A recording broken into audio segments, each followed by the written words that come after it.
আমার প্রিয় মাধ্যমিকের শিক্ষার্থী বন্ধুরা, তোমাদের সকলকে আমার চ্যানেলে স্বাগত জানাই। আশা করছি তোমরা সকলে খুব ভালো আছো। আজকে আমি তোমাদের যে ডব্লিউবিটি এর মাধ্যমিকের টেস্ট পেপার প্রকাশিত হয়েছে তার 17 পাতাতে যে 6 নম্বর স্কুল রয়েছে সেখানে তোমাদের বাংলার প্রশ্ন দেওয়া রয়েছে, সেখান থেকে আমি এমসিকিউর উত্তরগুলো একটু দেখিয়ে দেবো।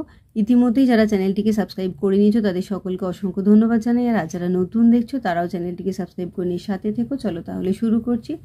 একের দাগের সঠিক উত্তরটি নির্বাচন করো। 1.1 নদের চাঁদকে পিষিয়া দিয়া চলিয়া গেল কে?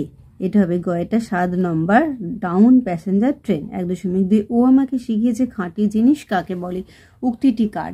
এটা হবে ঘয়েটা হাসানের। 1.3 তপনের সংকল্প লেখা ছাপলে ক্ষয়টা নিজে ছাপতে দেবে। 1.4 দিগম্বরের জটায় কে হাসে?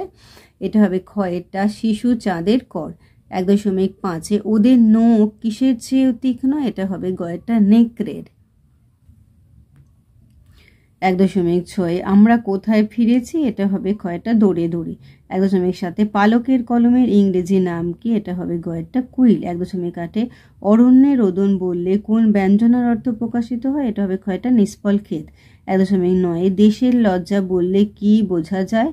এটা হবে ঘয়েরটা দেশবাসীর লজ্জা। 1.10 বাচ্য পরিবর্তন হলে কয়েকটা অর্থ অপরিবর্তিত থাকে। 1.11 বাক্য পরিবর্তন করলেও বদলায় না কয়েকটা অর্থ। 1.12 যার সঙ্গে কোনো কিছু তুলনা করা হয় তাকে বলে, এটা হবে ঘয়েরটা উপমা।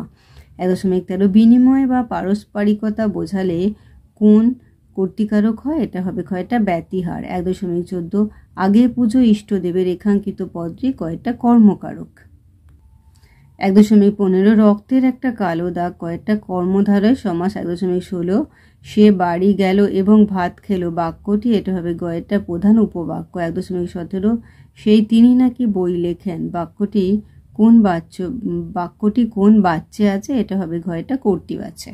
তাহলে আমার প্রিয় মাধ্যমিকের শিক্ষার্থী বন্ধুরা, আজকে তোমাদের আমি যে 2025 ডব্লিউবিটি এর মাধ্যমিকের টেস্ট পেপার প্রকাশিত হয়েছে তার 17 পাতায় যে 6 নম্বর স্কুল রয়েছে সেখানে বাংলার প্রশ্ন থেকে আমি এমসিকিউ উত্তরগুলো দেখিয়ে দিলাম। আশা করছি সকলেই বুঝতে পেরেছো।